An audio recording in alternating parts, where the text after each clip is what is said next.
before shooting everyone inside the house, including himself. Police were on the street when the last shot was fired, and we believe that last shot was the male taking his own life. Victims with deep roots in this devastated community. James Carmody, 7 News.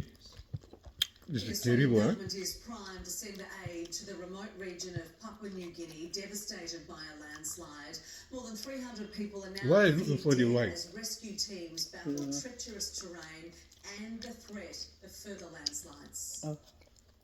A horrifying trail of destruction. From above, the landslide Look at the land. magnitude. A torrent of rock and dirt smashing everything before it and engulfing homes in the very early hours of the morning. Okay. 1 o'clock in the morning. Kokolam in the Enga province, 600 kilometers north. Always in the morning, I don't know why. Like the time that people sleep, they don't know. A disaster zone the size of 4 football fields. A handful of bodies retrieved. For now, the death toll unclear, but it's feared in the hundreds. People are crying and yawning, and people are very mourning for the lives that have been lost.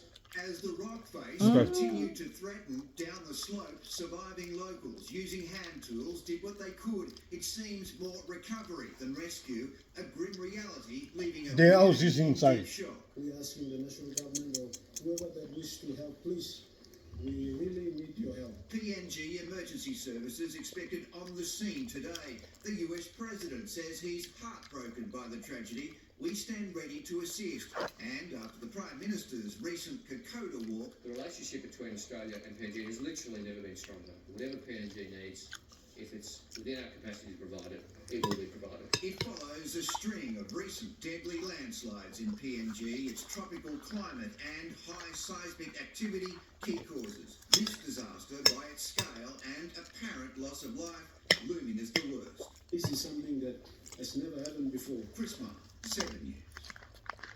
An Air Force jet is set to bring home more Australian tourists stranded in riot-torn New Caledonia. Jordan Bissell is at Brisbane Airport. And Jordan, they're about to touch down. That's right, we've just seen one plane arrive at around 5:15 and we're about to see another one at 7:30 now. Those will carry a total of 90 repatriated Australians, bringing the total Come from where? on Tuesday to 372. New Caledonia. We have seen 6 deaths overseas in those New Caledonian riots after changes were passed in France to New Caledonian elections, and there are still many Aussies stuck overseas. Jordan, thank you.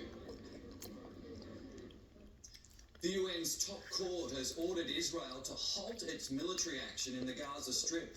The ruling is considered legally binding but has no enforcement powers, with Israel vowing it won't back down.